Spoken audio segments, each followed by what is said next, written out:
And now it's time for our interview of the morning.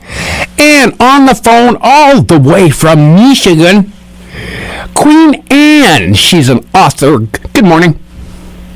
Hello. My name is Anna, Queen Anna, and I have 2 books that are published on Lulu.com, and they're a book series. And the first book is The Secret Lies in Your DNA, and this book is about a young girl who's a teenager, and she goes through foster care, and she finds out her biological mother isn't her real mother, and she ends up going to different homes and ends up finding her biological mother. And then the second book is Shattered Glass, which is about the same young girl, and she loses her father. She goes through all kinds of other things, situational things in her life, and she just is navigating how to become an adult, and she's a young adult, just learning how to be an adult, from her teenage to now she's like in her 20s. So I think that it's a beautiful book, and that anyone could read it, anyone could, enjoy it. I certainly enjoyed writing it. So I also wanted to let you guys know that if you want, you can go on Instagram and go to author Queen Anna, and you'll find the link to the book where you can get it. And also you can just comment and talk about what you think about the book, whether you liked it or didn't like it. And also on Facebook, there's a Facebook group for people who want to talk about the books too, and it's called Book Club Queens. So you guys can go on those 2 sites and leave a comment. I love to hear about what you guys think about it. And again, it's on Lulu.com. So if you want to get The Secret Lies in Your DNA and Shattered Glass on Lulu.com by Queen Anna, then you are welcome to do that. And that's Anna, A-N-A. Now, question for you. Would this be like you said anybody can read it. Now, if I was a 6-year-old toddler, probably, in all likelihood, I probably wouldn't be able to read it. What would you say the typical realm of people that it would be in their vocabulary and be you could understand what you're reading? What would that fall into? Mid-teens,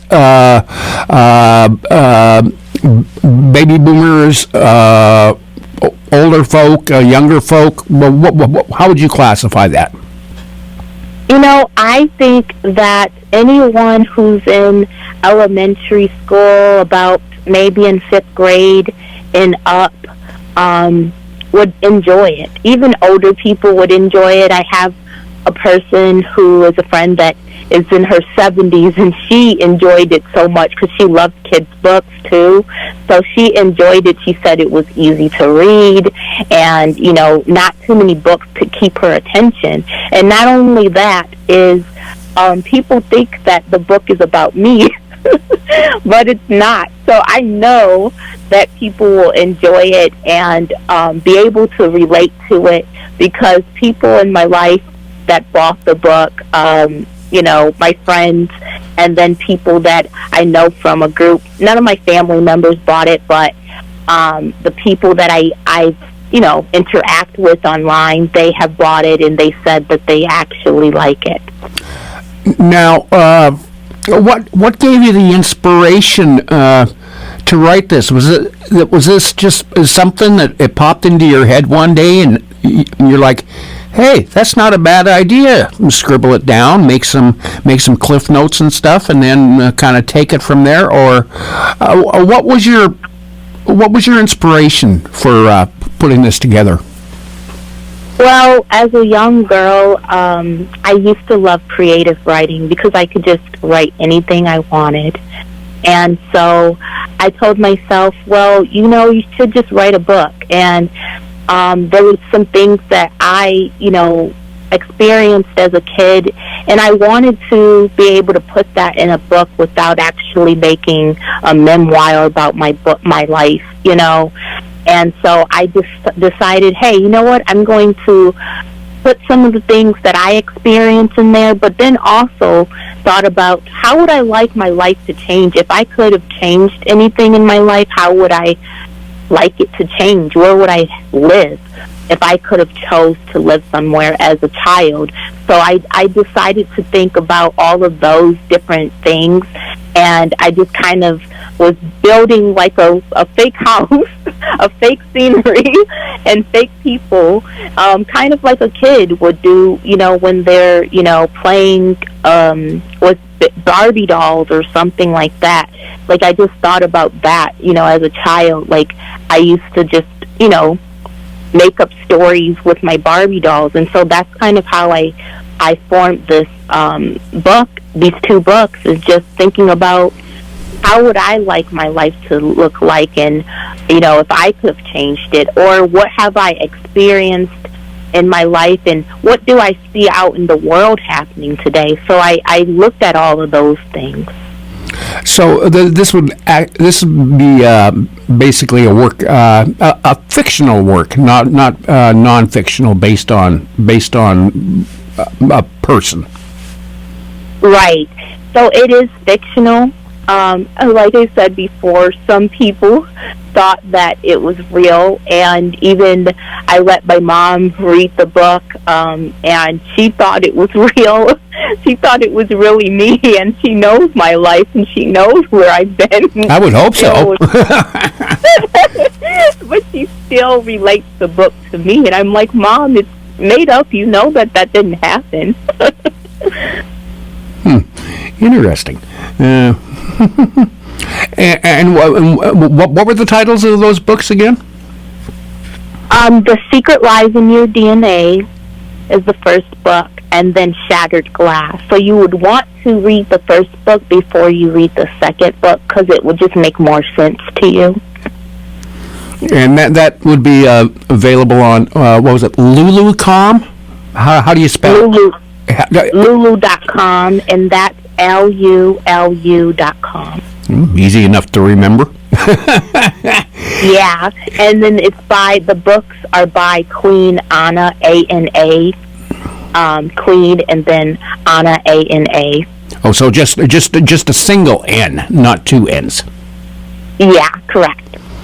Oh, okay. That's pretty neat. Now, do you have another? Okay, so you've got two that are already published. You said a series basically of books. So obviously that would imply to me that you have a third one in the works right now. Yeah, I do have a third one right now. If you guys have me back, then maybe I will talk about that. Right now, because it's not copywritten or anything, it's not in stone, so I want to make sure that I have it in stone to give the, title of it. But it's going to be a really good one. I'm really sad because I'm, not going to be having that character no longer in my, in my mind anymore after I write this third book, and it's kind of like, goodbye to the characters.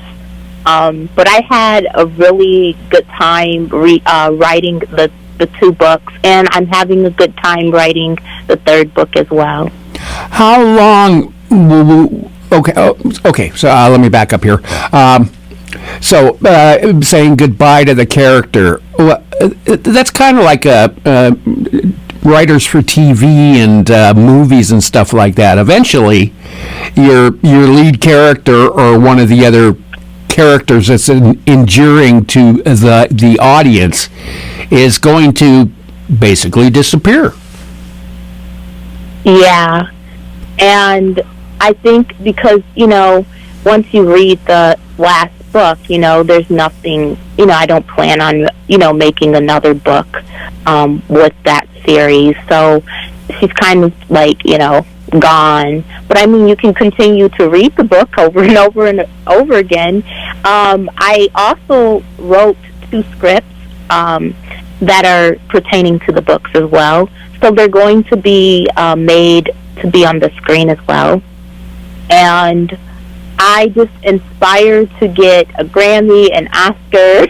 Like, I inspired to get bestseller. Like, I have really high hopes for these 2 books and the 3rd one and the screenplays.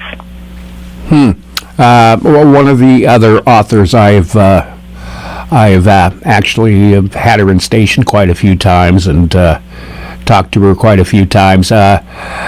She's written over 50 books, and a lot of them bestsellers. And and she's had 3 of them.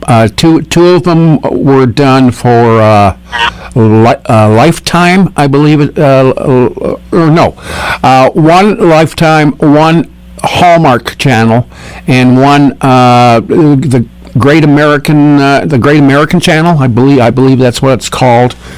And and she gets a kick out of it. But she was telling me one day, one of the biggest problems is with it, sometimes you'll get put on a deadline, so you better have your work finished. Do you have anything? Do you have to do stuff like that? That you're on deadline and you need to get it done? No, I just want to have it done by a certain time, and I just want to have it ready for someone to pick up and read. And like my writing, my script, I want someone to be able to have all of the series of the books, in the 2 scripts. I'm putting the third book into the second script, just adding it a little bit at the end. But I want, someone to be able to pick it up. Once people start reading my book, I want people to be like, oh, I'm going to be able to see this on a screen soon. I'm so excited, Like, I just want people to, like, be excited for whatever's coming, next after, everything has been done. And my friend that has read my book, the first book, and she's reading the second book still, she has been so excited for me this whole journey, and she was like, I can't wait for your 3rd book, and you should do this to your 3rd book and that to your 3rd book. Like, she just gives me pointers and pointers, and I just think it's really awesome to have that encouragement. But I think also you have to have that encouragement already built inside yourself, internal encouragement, because a lot of people, they have books that they want to write, but they don't even get to the step where they are actually putting the pen to the paper. Or if they do, they don't go out there and try to find an editor, a publisher, because they're scared.